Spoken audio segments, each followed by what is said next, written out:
ఈ నార్మల్‌గా ఈ కైండ్ ఆఫ్ వెర్టిగోస్, ఈ కైండ్ ఆఫ్ ఒక రకమైన యాటిట్యూడ్స్ ఆహ్, చాలా రిచ్ ఫ్యామిలీస్‌లో కనిపిస్తాయి. దానికి ఏమైనా సైకలాజికల్ కారణం చెప్పగలవా? మిడిల్ క్లాస్‌లో ఉన్నవాళ్ళు ఎంతసేపు వాళ్ళ లైవ్లీహుడ్డో, లేకపోతే ఒక చదువు, క్వాలిఫికేషన్ వస్తే సెటిల్ అవుతాం మనం. ఏదో ఒక వాళ్ళకి ఒక టార్గెట్ ఉంటుంది. బట్ రిచ్ ఫ్యామిలీస్‌లో నార్మల్‌గా ఇలాంటివి జరుగుతుంటాయి అన్నది నేను కూడా ఒక స్టడీలో చదివాను. నేను డైలాగ్లో కూడా రాశాను సార్ కథలోనే. మీరు చూస్తే ప్రీ క్లైమాక్స్ ముందు హీరో ఇన్నర్ వాయిస్ బయటకు వచ్చి మాట్లాడుతూ ఉంటాడు. అవును. Your a philosopher as long as your belly is full అని. ఎస్, దాని అర్థం అదే సార్. అవునులే. అంటే మనిషికి బేసిక్ నీడ్స్ అన్నీ మీట్ అయిపోతే మనలో ఉన్న వైపరీత్యాలన్నీ బయటకు వచ్చేస్తాయి. బయట అర్జిపోతుంది అంటే ఆ డైర్ నీడ్ పోతుంది మనిషిలో. అన్ని తీరుతున్నాయి కదా, వాట్ నెక్స్ట్ అన్నప్పుడు వాట్ నెక్స్ట్ లోపల ఉన్న పైత్యాలు అది కళ రూపంలో కానీ ఇంకో రూపంలో కానీ సైకాలజీ రూపంలో రకరకాలుగా బయటకు వస్తూ ఉంటాయి సార్. అదే ఒక అర్బన్ లోయల్ మిడిల్ క్లాస్లో ఉన్నవాడికి ఈ నీడ్స్ని మీట్ అవ్వడం కోసం వాడు పొద్దున్న లేస్తే కష్టపడాలి సార్. ఎస్, అది కష్టపడిపోతే ఇప్పుడు నార్మల్గా రిచ్ పీపుల్లో కూడా చాలా కష్టపడి ఉదయం 6 గంటలకే వాళ్ళ ఆఫీస్కి వచ్చి కూర్చున్న రిచ్ పీపుల్ కూడా ఉన్నారు. అంటే నా ఉద్దేశం ఏంటంటే ప్రతి ఒక్కరు అలా కాదు, బట్ బేసికల్గా కొందరు ఎందుకు అక్కడ ఉంటారు అంటే that is one must be the reason. One of the reasons. One must be the reason. One of those reasons where people have అన్నీ పర్ఫెక్ట్గా కుదిరినాక ఇప్పుడు నేను కూడా మీకు చెప్పాను లాస్ట్ ఇంటర్వ్యూలో, నాకు లైఫ్ పెళ్ళయి పిల్లలు ఉద్యోగం అంతా సాఫీగా సాగుతున్నప్పుడు ఇదే నా జీవితం ఇంకింతేనా అని ఒక వికారం, సినిమా అనే ఒక వికారం వచ్చేసింది కదా. అట్లా మీరు ఆ రిచ్ అనే వాళ్ళకి నాకు అది నా రీజన్ ఏంటంటే once your basic needs are met then you start philosophy. అవును. ఇప్పుడు ఫర్ ఎగ్జాంపుల్ నీ కేసే తీసుకుందాం. నువ్వు ఒక అర్జున్ రెడ్డి అనుకుందాం, నువ్వు కూడా సిద్ధార్థ రాయ్ అనుకుందాం, తప్పేం లేదు. నువ్వు సక్సెస్ అయిపోయి కాబట్టి ఈ రోజున సినిమా ఇండస్ట్రీకి వచ్చావు, నువ్వు అనుకున్న కళను నువ్వు నెరవేర్చుకున్నావు, నీ డబ్బులతో వచ్చావు. మళ్ళీ ఇంకొంతమంది నీ కథ వల్ల పడి వాళ్ళు కూడా వచ్చారు. కాకపోతే ఏంటి అన్నది చాలా మందికి ఇప్పుడు నిన్ను చూసి పులిని చూసి నక్కబాతలు పెట్టుకుంది అన్నట్టుగా చాలా మంది తయారవచ్చు రేపు వైజాగ్ నుంచి, లేకపోతే నీ పర్టికులర్ విలేజ్ నుంచి, ఎక్కడొక్కడి నుంచి.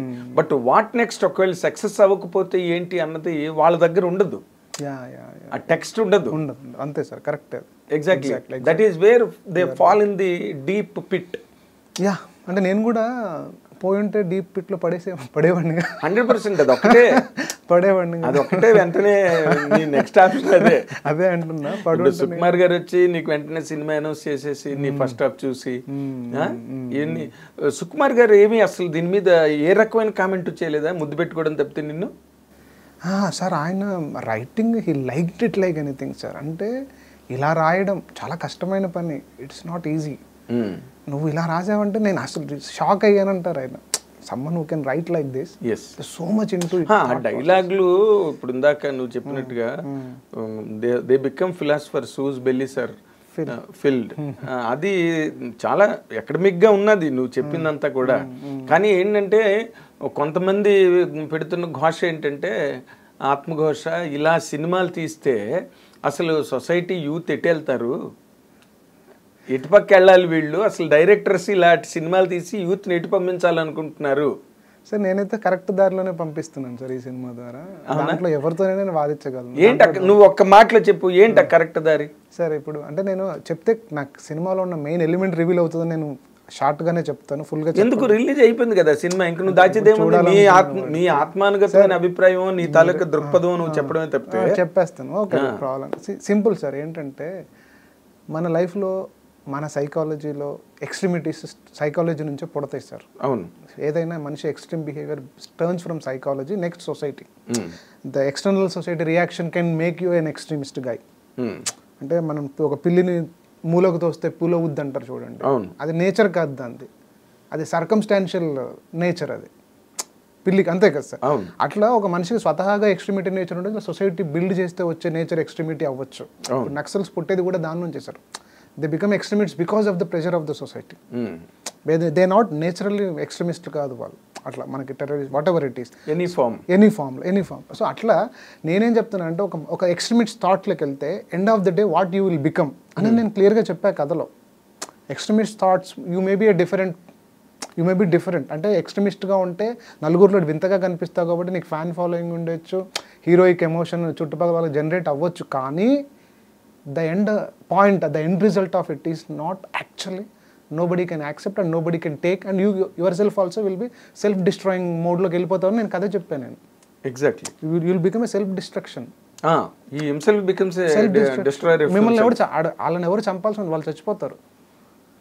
అది నేను చెప్పే క్లియర్గా కథలో. నేను నిజంగా సినిమా అంతా ఈ హీరో మళ్ళీ చివరికి హ్యాపీగా ఉండి హ్యాపీగా అమ్మాయితో ఓకే రొమాన్స్ చేసుకుని అమ్మా నాన్న వాళ్ళని చూసుకుని మురిసిపోతూ ఉంటే సార్, అది నేను రాంగ్ మెసేజ్ ఇస్తున్నాను సార్.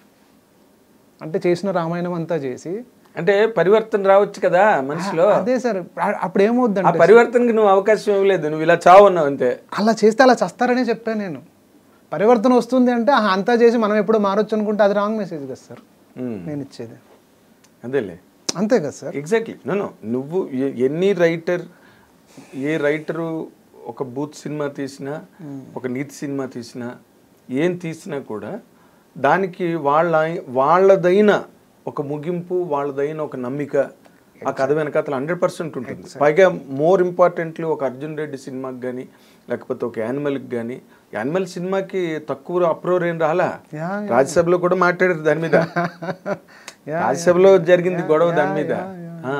సో అదేం తక్కువ అప్రోర్ క్రియేట్ చేయలేదు, అది యాక్చువల్గా కలెక్షన్స్కి వెళ్ళిపోయింది. 950 కోట్లు వచ్చింది. That's what I'm saying. నువ్వు ఎంత అప్రోర్ వస్తే అంత అలాగా యానిమల్కి హెల్ప్ అయింది అసలు యాక్చువల్గా. అన్న యానిమల్ అంటూ గుర్తొచ్చింది. యానిమల్ సినిమాకి మన వాళ్ళు ఇచ్చిన రేటింగ్స్ 2.25, 2.5 ఇచ్చారు. మన వాళ్ళు, మన తెలుగు మీడియాలో నేను చూశాను, యానిమల్ సినిమాకి ఇచ్చిన రేటింగ్ 2.25, 2.5. నీకు ఎలా ఇచ్చారు? నాకు 2.5 ఇది ఇచ్చినట్టున్నారు కొందరు. అమ్మో, అర్జున్ రెడ్డి దగ్గర అదే మన యానిమల్ కి దగ్గరగా ఇచ్చేసారు. కలెక్షన్స్ ఎలా ఉన్నాయి? కలెక్షన్స్ కొంచెం పర్లేదు, ఆ స్థాయిలో లేవులేండి. అదేలే. అంటే మేబీ మా సినిమాకు ఉన్న ఒక చిన్న జనాల్లో ఉన్నది ఏంటంటే సార్, ఇది అర్జున్ రెడ్డి ఒక ముద్రలో నుంచి సినిమా చూస్తున్నారు. అది వాళ్ళ తప్పే సార్, నా తప్పైతే కాదు. అదే వాళ్ళ అబ్రప్ట్ కంటెంట్స్. అర్జున్ రెడ్డి తర్వాత మళ్ళీ యానిమల్ తనే తీసాడు, సందీప్ వంగే తీసాడు. మళ్ళీ ప్రెజెంట్ చేసింది నువ్వే. మధ్యలో అర్జున్ రెడ్డి తర్వాత ఎవరు చేయలేదు, 100% చేయలేదు. I'm happy for the reason that my content is being compared to a film called Arjun Reddy which is a cult classic in it self. అది జనాలు సార్, ఇప్పుడు ప్రతి సినిమాని తిట్టేవాళ్ళు పొగిడేవాళ్ళు ఉంటానే ఉంటారు సార్, దాంట్లో ఏ డౌటు లేదు. అద్భుతమైన సినిమాలను కూడా తిట్టే జనాలు ఉంటారు. మనకు గుర్తుందో లేదో, అదేంటి ఆరేసుకోబోయి పారేసుకోబోయి పాటని, ఆ సాహిత్యాన్ని తిట్టిన ఎంతమంది ఉన్నారు. ఆ రాసిన ఆయన మామూలు వ్యక్తి కాదుగా. అవును, తర్వాత మళ్ళీ ఆయన్నే పొగిడారు. ఆరేసుకోబోయి పారేసుకో రాయాలని శంకరానాథ శరీరాపరాధ, అది కూడా దాదాపుగా ఒకే సంవత్సరం గ్యాప్ లో, దగ్గర ఒక సంవత్సరం గ్యాప్ లో ఆ సంగీత దర్శకుడు ఆయనే, ఈ సినిమాకి ఆయనే, కేవి గారు, మహాదేవన్ గారు, సాహిత్యం ఆయనే. అంటే కళ ఏ రూపం కోరుకుంటే ఆ రూపంలో ఉంటది, కానీ వాళ్ళేదో బూతురాయాలని పని కంకణం కట్టుకుని ఉండరు సార్. అది అదేలే. ఇప్పుడు కళ ఆ సందర్భంలో పాట డ్యూయట్ పెట్టాలి, నేను ఎన్టీఆర్ గారికి ఈమెకి పెట్టాలి. ఆ పెట్టినప్పుడు అక్కడ ఆ సినిమా జోనర్ బట్టి ఆ పాట తయారవుద్ది, అందులో సాహిత్యం ఉంటుంది, కానీ ఆయన ఏం బూతు పాటలు రాసిన వ్యక్తి కాదు. అక్కడ శంకరనాథ శరీరాపర పని చేయదు కదా. మనం అక్కడ చూసి ఆయన ఏం రాస్తున్నాడు, నీ ఎత్తు తెలిపింది కొండగాలి, ఇది ఆ పాట సందర్భానికి రాశారు, కానీ ఆయన ఇంటర్నల్ ఎమోషన్ అది కాదు. ఇలాంటి పాటలు రాస్తానని చెప్పాలనుకున్నది వేటూరు గారి ఎమోషన్ కాదు కదా సార్. అది ఎగ్జాక్ట్లీ, ఐ అగ్రీ, అంతే కదా.